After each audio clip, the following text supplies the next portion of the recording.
2020 সালে বর্ধমানের ঠিকানায় বানানো হয়েছিল আধার কার্ড। যে আধার কার্ডের বিভিন্ন ছবি বা সেই আধার কার্ড ইতিমধ্যে তদন্তকারীরা তারা হাতে পেয়েছেন। যে ঘরের সামনে আমরা দাঁড়িয়ে আছি বিক্রমগড়ের, এই ঘরে ইতিমধ্যে এখানে যে জিনিসপত্র রয়েছে সেগুলো সরানোর কাজ চলছে। এখানেই শান্তা পাল নামে ওই যে মহিলা, যাকে ইতিমধ্যে গ্রেপ্তার করা হয়েছে, যার বিরুদ্ধে অভিযোগ যে তিনি নিজে আদতে বাংলাদেশি, কিন্তু তার কাছে ভারতীয় আধার কার্ড, ভোটার কার্ড এবং আইডি প্রুফগুলো যেমন রয়েছে, তার সঙ্গে সঙ্গে বাংলাদেশের এয়ারওয়েজের এমপ্লয়ি কার্ড, এছাড়াও অন্যান্য বিভিন্ন রকম কার্ড রয়েছে। সেখানে সেকেন্ডারি এক্সামিনেশনের অ্যাডমিট কার্ড সেটাও রয়েছে, সেটাও জানা যাচ্ছে। ইতিমধ্যে পুলিশের তরফ থেকে হেফাজতে নেওয়া হয়েছে ওই মহিলাকে। শান্তা পাল নামে ওই মহিলা 1998 সালে তার জন্ম এবং 2020 সালে ইস্যু হওয়া যে আধার কার্ড, এখনো পর্যন্ত তদন্তে যেটা উঠে আসছে যে তিনি বাংলাদেশের নাগরিক।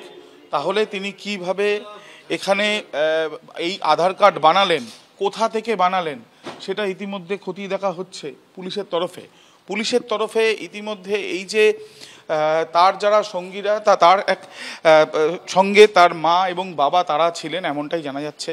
তাদের পরিচয়ের বিষয় নিয়েও কিন্তু খোঁজ নেওয়া হচ্ছে এবং তার সঙ্গে সঙ্গে তার যে স্বামী, তিনি অন্ধ্রপ্রদেশের বাসিন্দা, তার সঙ্গে কবে থেকে তার যোগাযোগ এবং কিভাবে যোগাযোগ, এই সমস্ত বিষয় দেখার পেছনে দুটো কারণ। প্রথম, ভারতীয় পরিচয়পত্র বানানো হলো কোথা থেকে এটা জানার জন্য।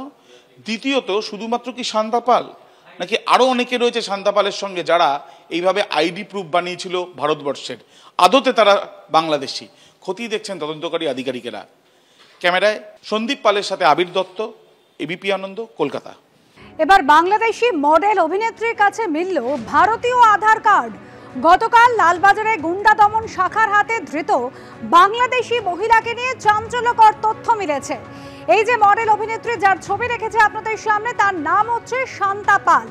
তার 2020 সালে বর্ধমানের ঠিকানায় এই শান্তার নামে ভারতীয় আধার কার্ড ইস্যু হয়েছে এবং তা ধরা পড়ছে কত 2025 সালে, অর্থাৎ 5 বছর পর জানা যাচ্ছে।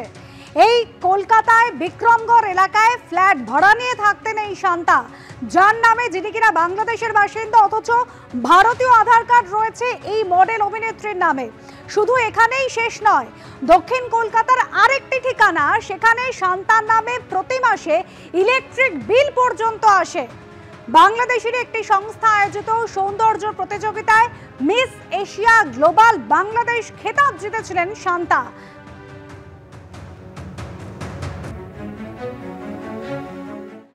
বাংলাদেশের একজন মডেল অভিনেত্রী, তার কাছে ভারতীয় আধার কার্ড যেরকম মিলছে, অন্যদিকে কোচবিহারের আরেক বাসিন্দা, তার কাছে এলো অসম থেকে এনআরসি নোটিশ।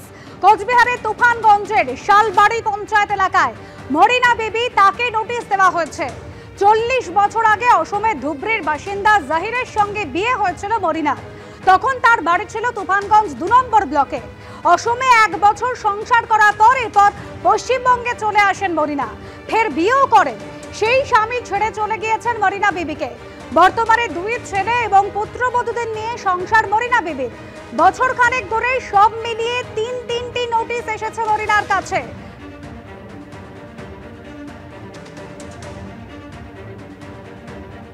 শুভেন্দু ভট্টাচার্য আমাদের প্রতিনিধি রয়েছেন আমাদের সঙ্গে টেলিফোন লাইনে। শুভেন্দু, বছর খানেক ধরে 3টি নোটিশ এসেছে মরিনার কাছে, তার নিজের কি বক্তব্য?